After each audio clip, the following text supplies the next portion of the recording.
안녕하세요. 저는 루트 모바일 이식 센터의 이윤주 원장이라고 합니다. 금일은 여성형 탈모, 모바일 이식술에 의해서 호전된 그런 사례를 말씀드리고자 합니다. 환자분은 30세 정도밖에 안 됐어요. 근데 이제 이분은 이제 선천적으로 10대에도 모발이 좀 약하셨다고 그랬고, 특히 어머니 쪽에 탈모가 쭉 가족력이 있었던 분인데 30세 정도밖에 안 됐는데도 이 머리 소관 자체가 이제 모발의 밀도가 굉장히 약하고 그러니까 나이가 이제 훨씬 많이 들어 보였던 그런 사례입니다. 그래서 수술 전 그 사진을 갖다가 보게 되면 여성형 탈모의 전형적인 그 패턴을 보이고 있는데, 이 가르마를 타게 되면 그 가르마 쪽에 이제 모발 밀도가 굉장히 많이 감소되어 있고 개개의 모발이 굉장히 얇아져 있다 보니까 거기가 소관이 이제 보이게 되죠. 가르마가 훨씬 더 커 보이죠. 그래서 이분 같은 경우는 절개식으로 이제 뒤에서 모낭을 채취를 했고요. 삼촌모 좀 초반대 모발을 채취를 해서 뭐 넓게 이식은 하지 않고 지금 가르마를 주로 타는 부위에다가 모낭을 집중적으로 이식을 해드렸습니다.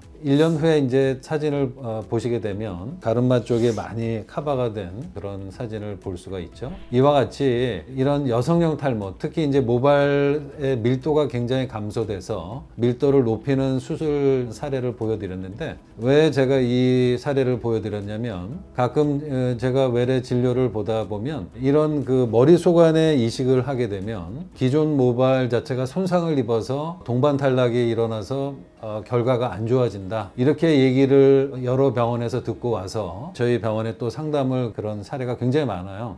그래서 특히 이런 여성분들도 그렇지만 남자분들도 정수리 쪽에 탈모 때문에 고민돼서 오시는 분들이 있거든요. 그렇지 않다는 거를 이번 사례를 통해서도 보여드리고 있는데, 결국에는 모발 이식이라고 하는 거는 완전히 비어있는 곳에만 이식하는 게 아니죠. 그러면은 이런 M자 탈모 중에서도 완전히 모발이 없는 부위만 이식할 수가 있겠죠. 그렇지 않다는 거. 그리고 헤어라인 같은 경우도 이 M자를 교정할 때 이 M자만 교정하는 게 아니라 좌우 측면뿐만 아니라 중앙 센터 헤어라인 쪽에 기존 모발 사이에도 밀도를 보강을 해줘야지만 전체적인 헤어라인의 아웃라인 자체가 개선이 되는 거죠. 그러니까 결국에는 빈 곳뿐만 아니라 기존 모발의 밀도가 약한 부위에도 밀도 보강을 해줘야지만 완성이 되는 거죠. 그래서 밀도가 전체적으로 이제 약해서 가르마 쪽이 이렇게 많이 비어 있는 부분들도 어떻게 모낭, 주변의 모낭을 잘 이식하느냐, 이게 이제 수술의 테크닉이죠.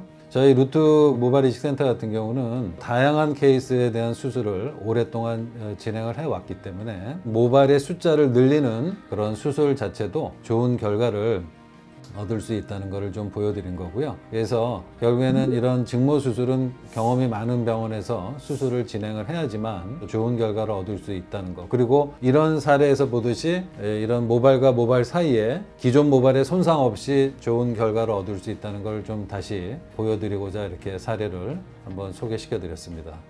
감사합니다.